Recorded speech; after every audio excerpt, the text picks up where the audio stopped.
Okay guys, a quick one. Here, I'll detail how to zoom out on Apple Watch. So if you want to zoom out on your Apple Watch or you want to zoom in on your Apple Watch, then this video is going to walk you through how to do this step by step. So if at the end of this you find this offer informative, please don't forget to like and then subscribe. When your Apple Watch is zoomed in, then you'll not be able to see everything clearly, except you choose to use the edge crown to rotate the screen like this.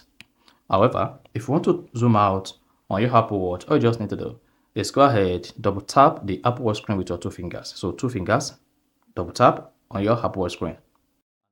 Then once you zoomed out on your Apple Watch, then you can now go ahead and disable or turn off zoom in Apple Watch. To do this, just go to your Apple Watch app menu, click on settings, and then on the settings page, what you just need to do is scroll down and click on accessibility.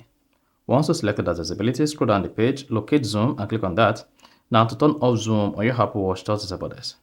And then it should say zoom disabled, and then you're good to go. Then when next you mistakenly double tap on your Apple Watch, you'll not be able to zoom out on your Apple Watch or zoom in on the Apple Watch. You see that? So that is basically how to zoom out on Apple Watch. So if you found this offer informative, please don't forget to like and then subscribe.